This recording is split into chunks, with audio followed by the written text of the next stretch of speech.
Y un tema que no pasó desapercibido para el mercado fue la ampliación del swap con China. Y vamos a meternos en este caso en la información de cuánto financiamiento logró Argentina durante el mes de octubre. Y para eso está conectado con nosotros Marcelo Di Giacomo, él es economista. Y vamos a analizar juntos estas cifras, particularmente la noticia de ayer, ¿no? La ampliación del swap con China, un monto mayor y además la libre disponibilidad. Marco, ¿cómo estás? Buen día. Hola, ¿cómo estás, Rocío? Gracias por invitarme.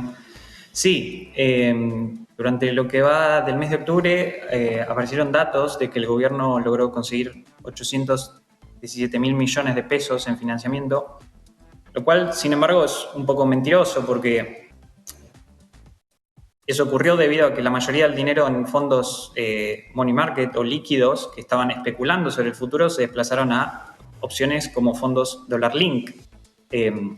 Lo cual en realidad es una deuda tomada en dólares, ¿no? Ligada a la devaluación. Yo creo que se ve un reflejo de lo que es la gente especulando respecto a esta supuesta no devaluación, que dijo Massa que no va a ocurrir hasta diciembre, pero a la cual claramente el mercado no le cree, Sí. por lo tanto está pasando de... Sí. Hacenos un comentario sobre Dollar Link, porque venimos compartiendo, ¿no? Que fue una de las opciones que más empezaron a prestarle atención los inversores. ¿Qué es el Dollar Link? Bueno, un bono Dollar Link es un bono que modifica su precio en base a la devaluación. Entonces, supongamos que ese bono valía 100 cuando lo compraron. Si la devaluación es del 30%, el bono ahora vale 130.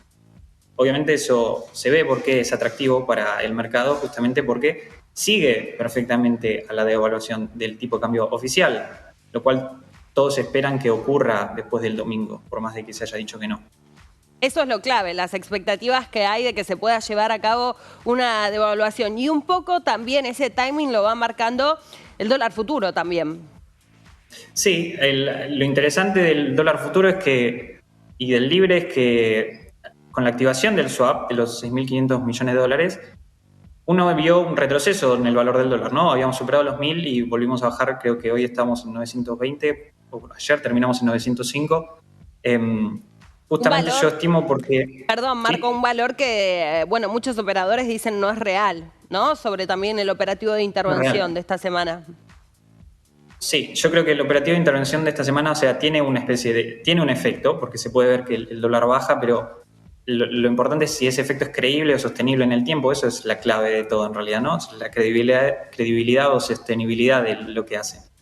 Y yo creo que nadie estima que eso sea sostenible en el tiempo. Justamente por esto vemos estos movimientos a bonos Dollar Link o bonos duales.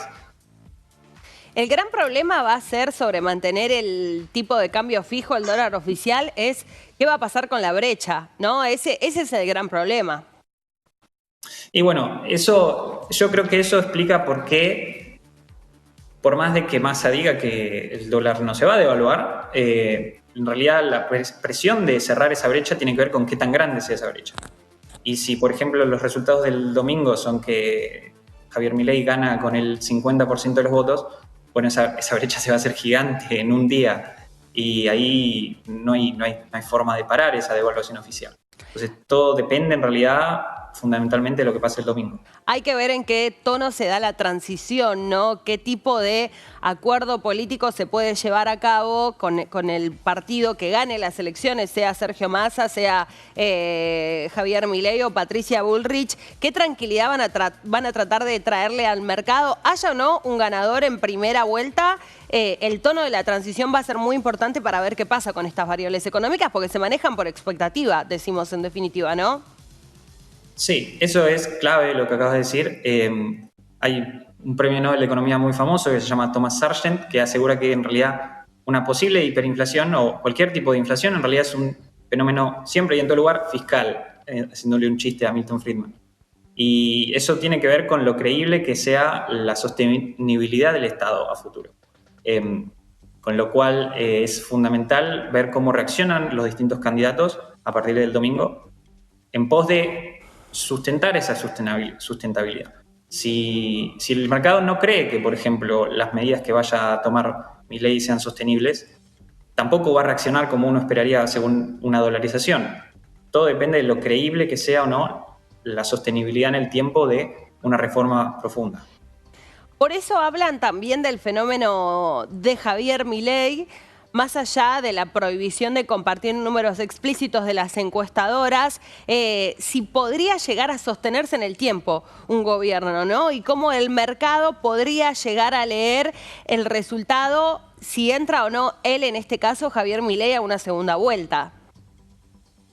Y sí, además yo creo que eso se ve bien reflejado en el sentido de que el mercado sabe mejor que nosotros qué es lo que espera que pase, pero sin embargo el mercado no sabe qué es lo que va a pasar. Entonces, por ejemplo, no todo el mundo se compra dólares y ya, no todo el mundo espera que la dolarización sea un hecho, sino que por algo la gente mantiene pesos en cierto sentido, la gente especula sobre la incertidumbre que hay, o sea, la gente especula sobre lo que puede llegar a ocurrir y esa incertidumbre hace que diversifiquen sus carteras manteniendo muchos dólares, pero a la vez manteniendo instrumentos en pesos que les permitan tener esa liquidez en caso de, por ejemplo, otro resultado electoral.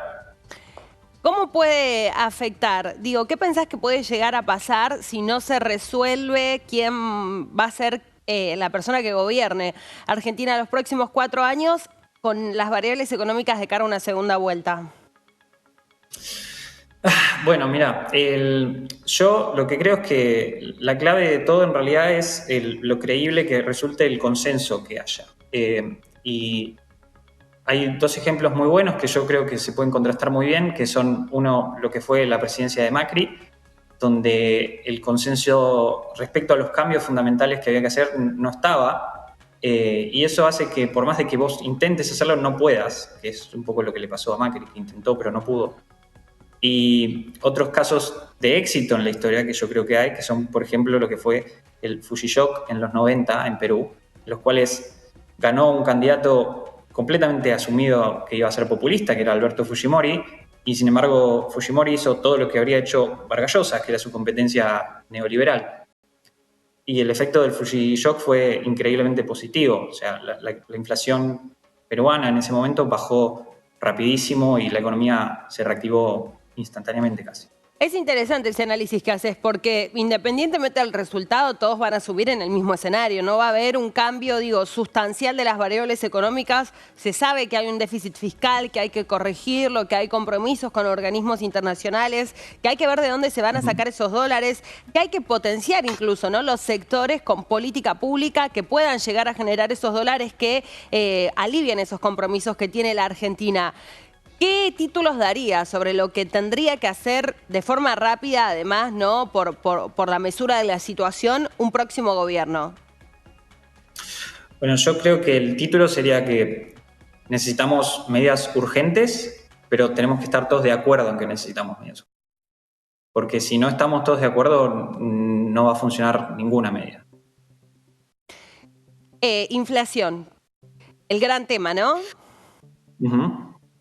Bueno, respecto a la inflación, yo estimo que por más de que, por lo menos las estimaciones que hacemos en la consultora, por más de que gane, por ejemplo, Javier Milei con un alto porcentaje, o sea, la inflación va a mantenerse relativamente alta hasta el fin de año, por lo menos casi llegando al 200% anual, y el año que viene es más difícil asegurar cuánto va a ser, pero probablemente ronde esos 200%, entre 190, 200%, a ¿El menos que año haya que un viene cambio. también, Marco? Ese es el análisis Depende que tienen de...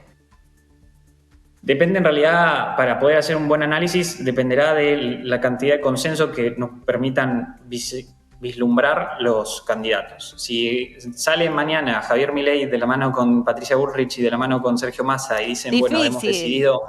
Lamento hemos informártelo decidido... que con lo sucia que está la campaña, ojalá, pero bueno. Sí, sí, Hay que ver de qué va a verdad, o sea, pasar si con... eso ocurriese... Sí. Si eso ocurriese, literalmente mañana la inflación baja al 6%, pero depende de que eso ocurra, ¿no? Y por eso pensamos que si vamos a una segunda vuelta, ¿no?, como indican casi todas las encuestadoras, ¿qué va a pasar con el partido que quede afuera? ¿No? ¿A quién va a apoyar y en qué tono sobre todo? Eso va a ser clave también. ¿Tenés alguna expectativa para esta semana en particular o crees que se va a mantener todo con cierta tranquilidad, teniendo en cuenta, ¿no?, también los operativos que se están llevando a cabo para intentar que eso sea efectivamente de ese modo? Sí, yo creo que la posibilidad de una corrida bancaria no está en realidad. Yo creo que nunca la estuvo y que acusándose a Javier Milei de propiciarla no era verdaderamente así. Más con la activación del swap chino, yo creo que se va a mantener todo mal como está ahora, pero se va a mantener Estable. hasta por lo menos el domingo. Bien, Sí, bien, hasta el bien. viernes. Nos quedamos con ese título. Marco, te agradecemos mucho el contacto.